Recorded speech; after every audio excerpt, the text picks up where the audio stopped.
Some battles are won by sheer strength, by the clash of steel and the might of armies.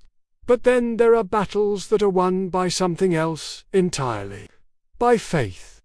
Today, we're diving into a story where victory didn't come from numbers or military might, but from radical obedience to God. This is the incredible story of Gideon, under 300, a tale that shows how God turns the impossible into reality. For 7 long years, Israel had been living a nightmare. The Midianites, a powerful nomadic tribe, had invaded their land.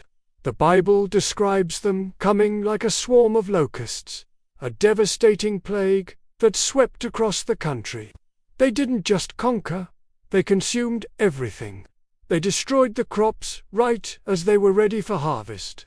They stole the livestock, and they left the people of Israel completely impoverished and starving. The once proud nation was brought to its knees, broken and desperate.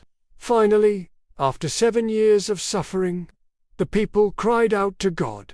They had forgotten him, turned to other idols, but in their desperation, they remembered the only one who could truly save them.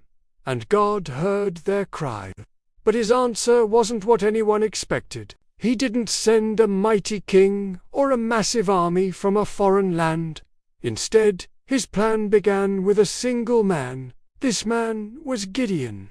And he wasn't leading a rebellion or sharpening his sword. He was threshing wheat, a task normally done on an open hilltop where the wind could separate the grain from the chaff.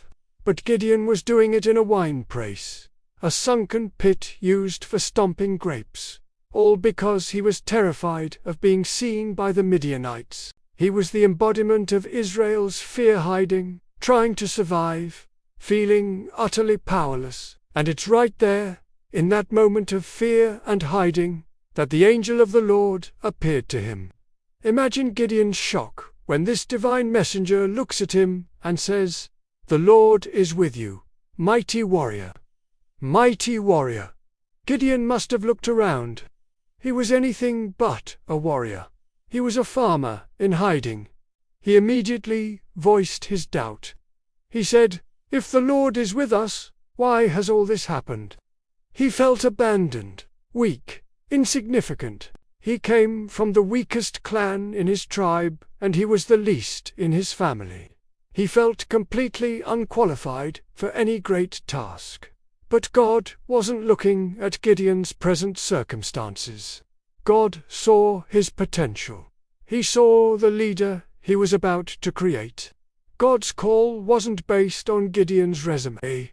It was based on God's own power to transform him.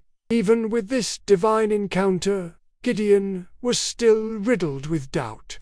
He needed proof. This wasn't a lack of faith, but a desperate plea for reassurance. He asked the angel for a sign. He prepared a meal, a young goat, and some unleavened bread, and presented it as an offering. The angel told him to place it on a rock. Then the angel touched the food with his staff, and fire flared up from the rock, consuming the offering entirely. The angel then vanished. Gideon was terrified, realizing he had just been face to face with the Lord, but his need for confirmation wasn't over. He asked for another sign, this time using a fleece of wool.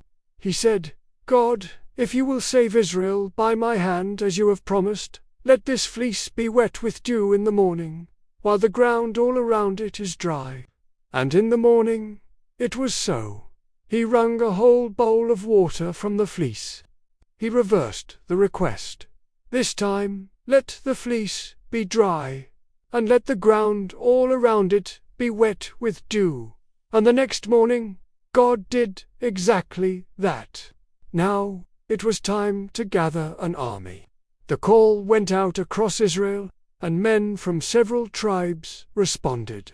Gideon managed to assemble a force of 32,000 soldiers. Standing against the massive Midianite horde, it still didn't seem like enough. But then God said something astonishing. "You have too many men." God explained that if they won with such a large army, The Israelites would boast that their own strength had saved them. God wanted to make it undeniably clear that this victory belonged to Him alone. So, the first reduction began. Gideon announced, "Anyone who trembles with fear may turn back and leave." 22,000 men, more than 2/3 of the army, went home. He said, "Separate those who lap the water with their tongues, as a dog laps, from those who kneel down to drink." Most of the men knelt, putting their faces down to the water, but a small group, just 300 men, cupped the water in their hands and lapped it, staying alert and ready. God said, "With the 300 men that lapped, I will save you." With an army of only 300 men, Gideon needed a battle plan. And the one God gave him was perhaps the strangest in military history. There would be no swords drawn, no shields raised, no cavalry charge.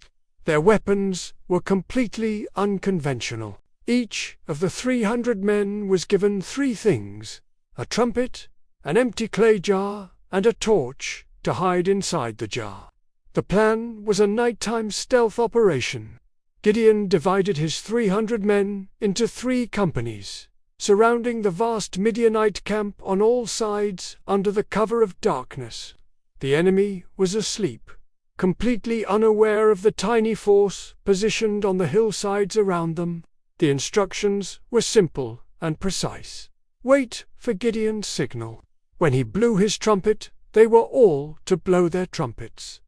Shatter their clay jars and hold up their blazing torches, all while shouting, "A sword for the Lord and for Gideon." 100 trumpets blared from one direction, 100 from another, and 100 more from a third. The shattering of 300 clay jars cracked through the silence like 1,000 shields breaking.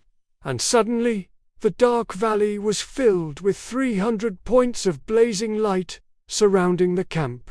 The shout, "A sword for the Lord and for Gideon," echoed from every side. Waking from a deep sleep to this terrifying sensory overload, the Midianite soldiers were thrown into absolute chaos and panic. In the confusion and darkness, pierced only by the torches and the sound of trumpets, they couldn't tell friend from foe. They imagined they were being attacked by a massive, overwhelming army. In their fear, they began to attack each other. The entire camp turned on itself in a frenzy of friendly fire.